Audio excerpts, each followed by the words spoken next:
Hi guys, welcome. This is your Sameer Kohli sir with the first lecture of the topic called Structure of Atom. इतना हम last lecture में पढ़ चुके हैं कि atoms एक होते हैं एटम्स, और जब एटम्स की शादी हो जाए तो वो बन जाते हैं मॉलिक्यूल्स। मॉलिक्यूल बोले तो दो प्रकार के मॉलिक्यूल होते हैं। आगे बढ़ने से पहले, एक मॉलिक्यूल ऑफ एलिमेंट होता है और एक होता है मॉलिक्यूल ऑफ कंपाउंड। मेरा ये पर्सनल मानना है कि नाइन्थ क्लास में स्ट्रक्चर ऑफ एटम पहले होना चाहिए और एटम्स एंड मॉलिक्यूल्स बाद में होना चाहिए, बट मेरे मानने से दुनिया नहीं चलती। एटम वो जो अकेला है, जैसे कि हाइड्रोजन, जैसे कि हीलियम, जैसे कि oxygen.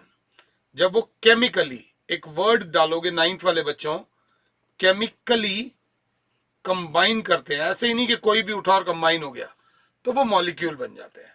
Molecule of an element मतलब खुद से बोले तो H और H2, O3 ओजोन को बोलते हैं, सल्फर के 8, सारे के सारे सल्फर के। Molecule of element.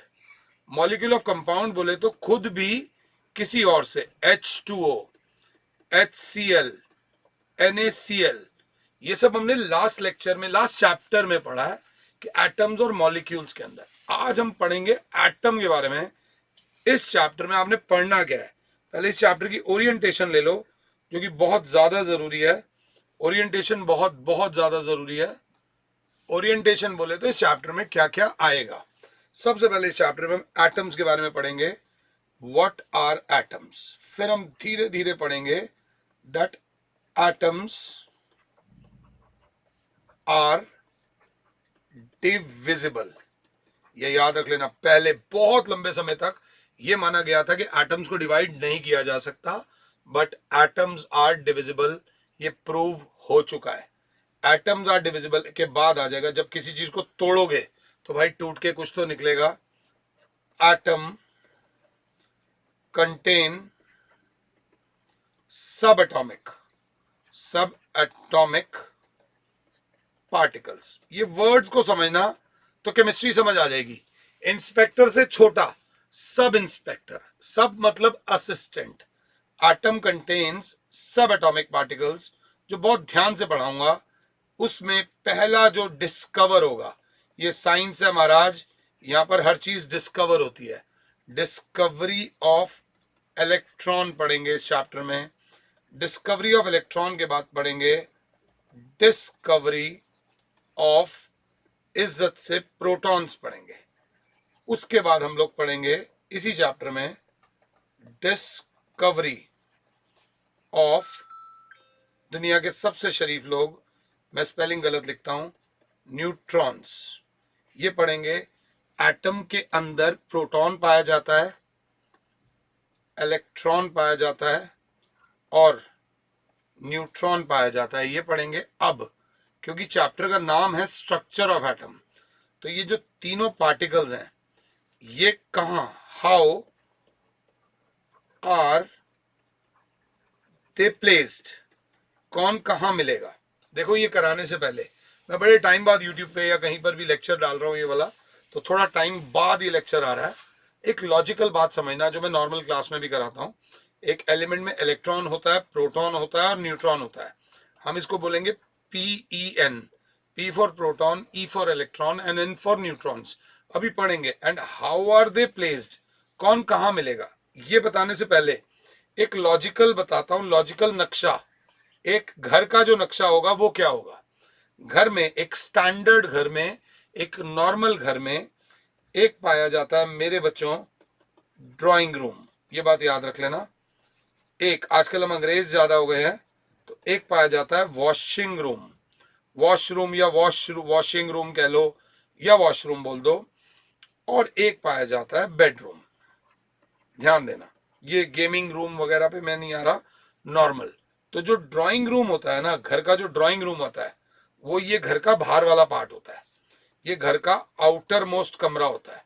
आपके घर में आने वाले 80% लोगों को आप घर के दरवाजे से ही, डोर से ही वापस कर देते हो, क्योंकि वो दूध वाला चाय वाला ये सब होते हैं, उनको वैसे वापस कर देते हो। बाकी के 20% में से 15% लोग ऐसे होते हैं जो आपके ड्राइंग रूम में आते हैं, चाय समोसा खाते हैं और चले जाते हैं। ड्राइंग रूम के आसपास ही कहीं पर होता है वॉशरूम, कि अगर उनको टॉयलेट जाना हो तो ये उनकी लिमिट हो गई। आसपास कहीं पे किचन होती है, but kitchen is not a room. Kitchen एक यूटिलिटी है। जो बेडरूम होता है वो घर के अंदर वाले पार्ट में होता है। यहाँ पर बहुत क्लोज कोई रिश्तेदार 1-2 दिन के लिए रहने आया है तो उसको रखा जाता है। ये लॉजिक होता है। बेडरूम आगे और ड्राइंग रूम पीछे कभी नहीं होगा, ये बात याद रख लेना, ये लॉजिक है। वैसे ही एटम का स्ट्रक्चर भी बहुत वेल डिफाइंड है। तो इस चैप्टर में सबसे पहले हम पढ़ेंगे discovery of electron, discovery of proton, discovery of neutron, और उसके बाद हम लोग पढ़ेंगे, अगर ध्यान से देखोगे, बिल्कुल आराम से चलना, कोई ऐसी दिक्कत नहीं है, इलेक्ट्रॉन कहां पाया जाता है, प्रोटॉन कहां पाया जाता है और न्यूट्रॉन कहां पाया जाता है in the chapter called structure of atom में। तो सबसे पहले एक बात देखेंगे, ऐसे ही खाली बैठे हुए थे, एक डिस्चार्ज ट्यूब ली। देखो जो साइंटिस्ट होते हैं, बड़े बड़े साइंटिस्टों की ना लाइफ बीत जाती है एक्सपेरिमेंट करने में। यार मैं कुछ डिस्कवर करना चाहता हूँ, क्या इसमें और भी कुछ हो सकता है, क्या इसके अंदर कुछ और भी हो सकता है, मैं चाहूँ तो मैं इसकी प्रिंटेड फोटो भी लगा सकता हूँ। तो सबसे पहले जो एक्सपेरिमेंट हुआ कामयाब, that was discovery of electron. Electron की डिस्कवरी हुई थी, हमने की नहीं थी, हुई थी। It was done by J Thomson. ये याद रख लेना, एग्जाम में नहीं आएगा बट किसी नॉर्मल एंट्रेंस में कौन बनेगा करोड़पति में आ जाएगा। इन द ईयर 1897, समझ लो तुम पिछले से पिछले जन्म में रहे होगे। तो उन्होंने क्या किया था ये भी मैं तुम्हें बताऊंगा। इसके लिए उन्होंने जो एक्सपेरिमेंट किया था, that experiment is called discharge tube experiment. ध्यान दीजिएगा, सबसे पहले उन्होंने कहा भाई एक डिस्चार्ज ट्यूब ले लेते हैं। मैं हाथ से इसलिए बना रहा हूं ताकि आप लोगों को थोड़ा सा आइडिया रहे। कई स्कूल्स के कोर्स में से हट चुका होगा बट ये करना जरूरी है। डिस्चार्ज ट्यूब में उन्होंने कहा मैं इलेक्ट्रिसिटी पास कराता हूँ। इलेक्ट्रिसिटी में बड़ा डंडा, छोटा डंडा, बड़ा डंडा, छोटा डंडा, बड़ा डंडा, छोटा डंडा। जब 10th में आओगे तो इलेक्ट्रिसिटी का बड़ा डंडा छोटा डंडा सीख जाओगे। इस बड़े वाले डंडे को बोलते हैं एनोड, पॉजिटिव टर्मिनल बोलते हैं, और छोटे वाले टर्मिनल को माइनस बोलते हैं। बीच में अगर 10th वाला बच्चा कोई आएगा तो वो मेरी बुराई कर सकता है कि सर ने यहाँ पे सर्किट पूरा प्रॉपर नहीं बनाया, वोल्ट मीटर, रेजिस्टर, हम सब बताते हैं, सब बताएंगे भी। तो इस वाले टर्मिनल को, पॉजिटिव वाले टर्मिनल को बोलते हैं एनोड। क्या बोलते हैं? एनोड। और ऐसा ही एक टर्मिनल ले लिया जहां नेगेटिव इलेक्ट्रोड है, माइनस वाला टर्मिनल है, that is called cathode. Minus वाले को बोलते हैं कैथोड, प्लस वाले को बोलते हैं एनोड। सिंपल। इस चीज को, ये जो पूरी आपकी रेड वाली दे रखी है, इसको बोलते हैं डिस्चार्ज ट्यूब। बहुत हार्ड शीशे की बनी होती है, हल्का शीशा इसमें नहीं लगता। इसके अंदर एक सुविधा दी गई थी वैक्यूम पंप की। वैक्यूम बोले तो वो चीज जो हवा को निकाल भी सकता है, टूवर्ड्स वैक्यूम, VACCUM। हवा अंदर बढ़ानी हो तो बढ़ा दो, हवा अंदर कम करनी हो तो हवा कम कर दो। हवा को ना हम लोगों ने सुना तो बहुत है, हवा जिंदा रखती है, हवा मारती भी है, बट हवा का हमारी लाइफ में रोल क्या है?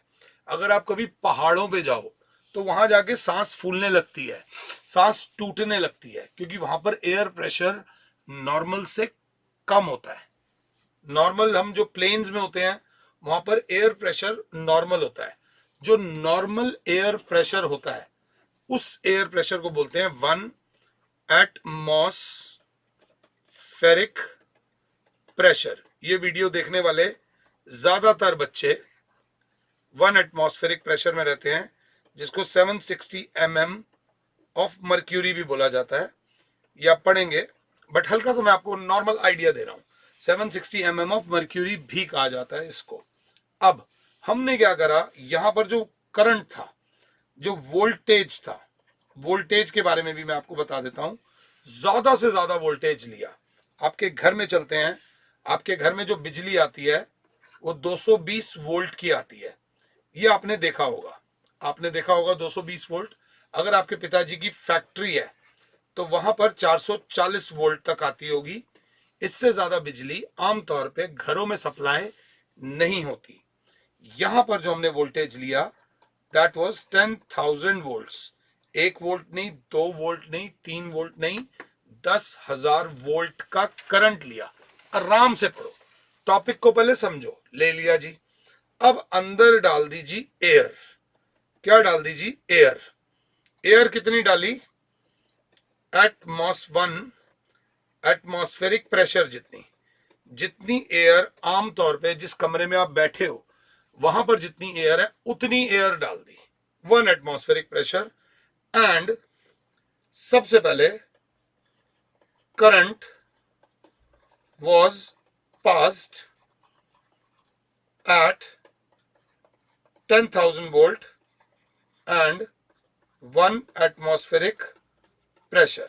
इतना प्रेशर था, इस पर करंट पास कर दिया जी। जय माता दी। अब जब कुछ किया है, एक्शन हैव रिएक्शंस, न्यूटन का third law, to every action there is an equal and opposite reaction. यहां पर ऐसा नहीं हुआ। यहां पर क्या हुआ? Nothing happened. कुछ भी नहीं हुआ, कुछ भी नहीं हुआ, बात खत्म। हमारा एक्सपेरिमेंट, अगर मैं दिख रहा हूं, एक्सपेरिमेंट हमारा फेल हो गया। बट कोशिश करने वालों की कभी हार नहीं होती, मगर यहां पर हमारी प्योरली हार हो गई। हम हार गए, हमारे लुट गए, पिट गए, खत्म हो गए। यहां पर बात खत्म हो जाती है हमारी। अब क्या करें, क्या करें, क्या करें? साइंटिस्ट यही होते हैं बेटा, जो हिम्मत नहीं हारते। मेरा यहां तक स्क्रीनशॉट मत लेना, मुझे यहां एग्जैक्टली पॉज कर लो और जो मैंने बोर्ड पे लिखवाया है उसको एक बार लिख लो। एक बार पूरे का पूरा बोर्ड वाला लिख लो, एक बार पूरा का पूरा बोर्ड वाला प्लीज लिख लो। जब तुम ये लिख लोगे, अब इसके बाद अब साइंटिस्ट लोग ने देखा यार हमारा एक्सपेरिमेंट फेल हो गया, अब क्या करें, क्या इंप्रूवमेंट करें कि चीजें और बेहतर हो जाए। बेटा दुनिया में आज एक से एक बढ़िया गाड़ी आ चुकी है, एक से एक बढ़िया हवाई जहाज आ चुका है, एक से बढ़िया बढ़िया हथियार आ चुके हैं, मगर जो साइंटिस्ट लोग होते हैं ना, वो कभी सेटिस्फाइड नहीं होते। They keep experimenting. वो नई नई चीजें ढूंढते रहते हैं, बनाते रहते हैं। यही साइंस है।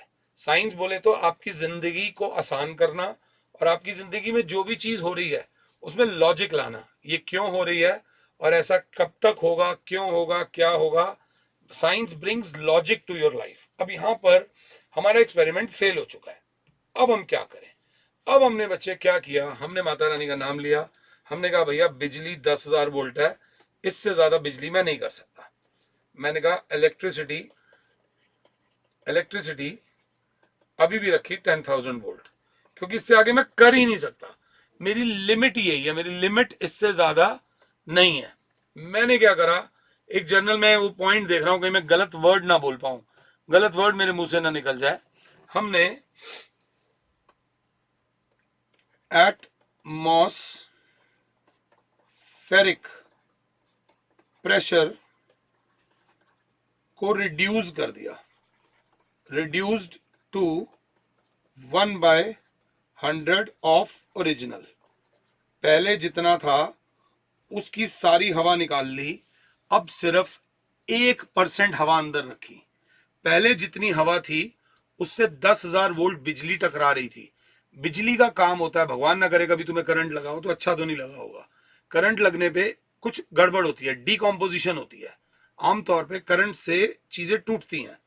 हमने एयर प्रेशर देखा तो एयर प्रेशर को अब कम कर दिया, 1/100 कर दिया। देन हमने क्या देखा मेरे बच्चों, कि यहां पर कहीं एनोड के पीछे यहां पर there was some sort of glow observed. अगर आप ध्यान से देखोगे there was some sort of greenish glow. अब यहां पर क्या हुआ, a green colour glow was found behind anode. Behind क्या बेटा? एनोड के पीछे ग्रीन कलर का एक ग्लो मिला। अब समझो, अगर मेरे को किसी ने गुब्बारा मारा यहां, तो गुब्बारा मेरी बॉडी में से निकला, गुब्बारा आया बाहर से, उस तरफ से आया है। अगर मैंने यहां से मारा तो कैमरे पे लगेगी कोई चीज, वहां से कोई चीज लग रही है तो वो मेरी तरफ आ रही है। अब क्योंकि एनोड के पीछे ग्लो हुआ है तो इट वॉज फाउंड कि भाई कुछ तो गड़बड़ है दया, दया कुछ तो गड़बड़ है। तो पहला जो कंक्लूजन आया वो ये आया that atom is divisible. Atom is क्या बेटा? डिविजिबल। एटम को तोड़ा जा सकता है, अगर नहीं तोड़ सकते थे तो कुछ भी ना होता। इस बार हमने क्या किया था, करंट तो उतना ही रखा था बट पार्टिकल्स का नंबर कम कर दिया था। पहले 100 लोगों को मारने के लिए 10,000 वोल्ट की बिजली आ रही थी, अब 100 लोगों को 10,000 वोल्ट नहीं मार पा रहा था, हमने 99 लोगों को कमरे से बाहर निकाल दिया। एक बंदे को मारने 10,000 वोल्ट की बिजली आ रही थी, तो वो बंदा मरा, टूटा। टूटा तो कुछ हुआ, तो ये जो ग्रीन ग्लो हुआ उसने ये बता दिया कि कुछ तो अंदर टूटा है। और since a glow was found behind anode, so it was established, ये माना गया कि some rays were produced at cathode, के कैथोड पे भैया कुछ बना होगा जब वो टकराया होगा एनोड की दीवार पे। some rays were produced at cathode which when struck the walls of anode a glow was observed, ये प्लीज प्लीज प्लीज मुझे पॉज करो और कॉपी करो, मुझे पॉज करो और एक बार इस टॉपिक को प्लीज आराम से कॉपी कर लो, माता रानी का नाम लो और आराम से कॉपी कर लो, फिर उसके बाद एक्सपेरिमेंट को पढ़ेंगे। तो अब उन्होंने कैथोड रेज की स्टडी करी। दीज रेज, जो एनोड के पीछे मिलेगा वो कैथोड होगा, जो कैथोड के पीछे मिलेगा वो एनोड होगा। और क्योंकि इस बार एनोड के पीछे कुछ मिला है मतलब कैथोड पे कुछ बना होगा जो एनोड के पीछे जब आया और टकरा कर एक ग्रीन कलर का ग्लो प्रोड्यूस करा। अब आती है बात अंदर, इट वॉज ऑब्जर्व्ड। अब आती है ऑब्जर्वेशन। कोई चीज अगर पॉजिटिव की तरफ भाग रही है तो ऑब्वियसली वो खुद नेगेटिव होगी, पॉजिटिव की तरफ नेगेटिव अट्रैक्ट होता है। And it was found that ये जो रेज हम बोल रहे हैं, ये जो सेना बोल रहे हैं, ये कैथोड रेज को जब ऑब्जर्व किया गया तो इनके अंदर पाए गए छोटे छोटे छोटे छोटे इलेक्ट्रॉन्स की लहर, stream of fast moving electrons. जी हाँ, व्हाट इज कैथोड रेज या what do you understand by cathode rays? तो आप बोलोगे cathode rays were stream of fast moving negatively charged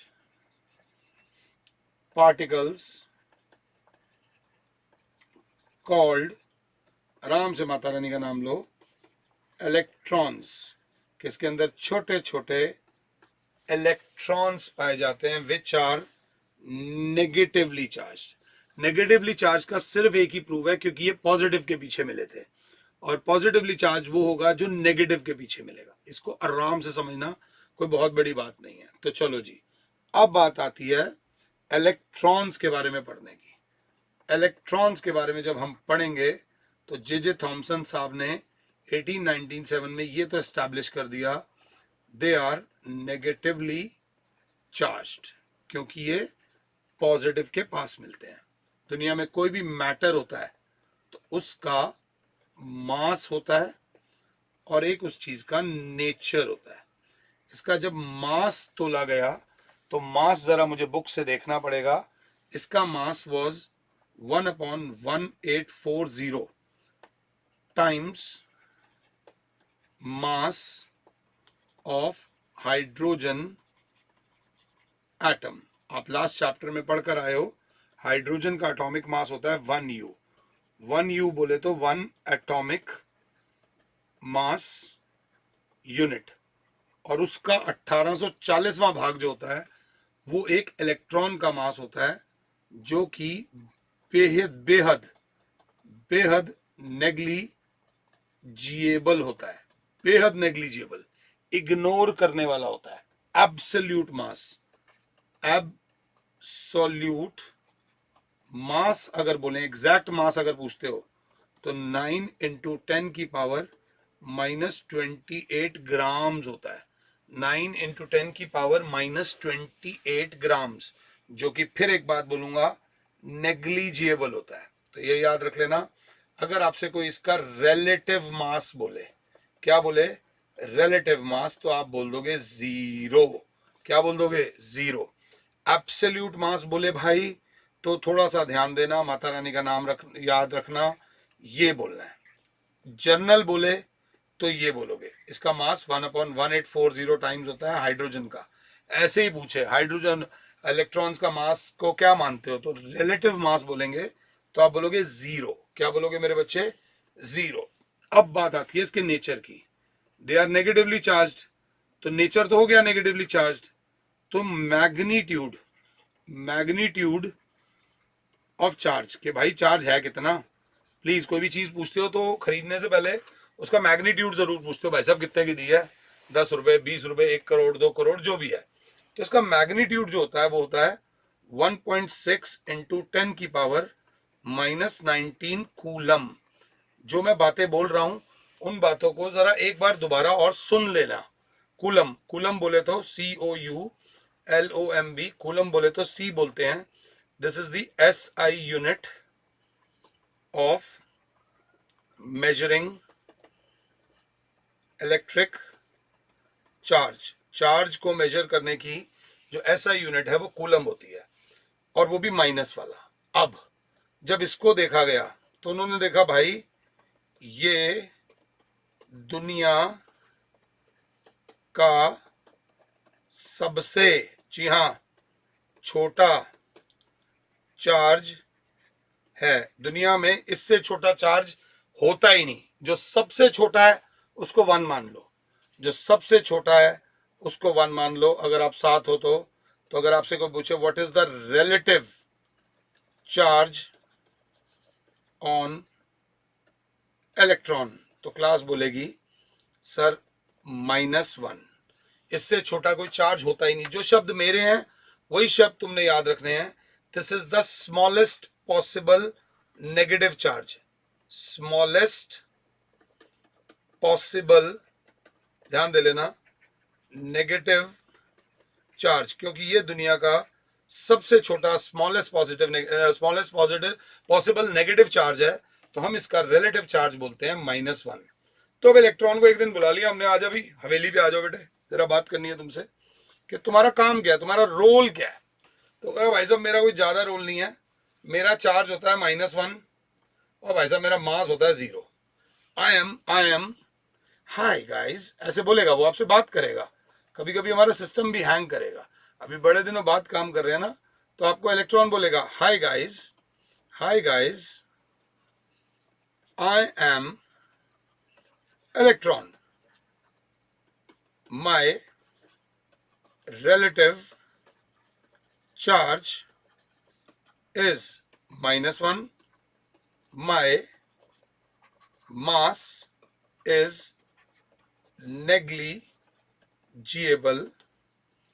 my absolute mass is -1.6 into 10 की power -19 coulomb, and my absolute मास मैंने गलत बोल दिया, नौकरी जा सकती है भाई, कोई इस पार्ट को मत वो कर लेना। 9 इंटू 10 की power -28 grams, my absolute charge is -1.6 into 10 की पावर -19 कूलम।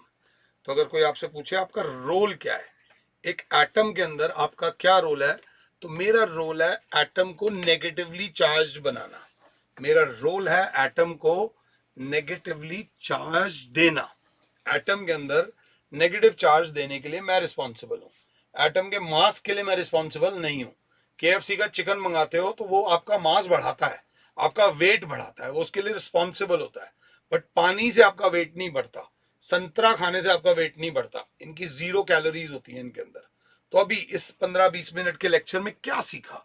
ये सीखा कि एटम को तोड़ा जा सकता है, और एटम को तोड़कर जो पहली चीज निकलती है, दैट पहली चीज इज कॉल्ड इलेक्ट्रॉन, और उसके बारे में पढ़ा। आने वाले लेक्चर में एटम को और तोड़ेंगे। तो keep watching the videos and log on to jupiterflix.com। खुश रहो, आबाद रहो, और औरों को भी खुश रहने दो।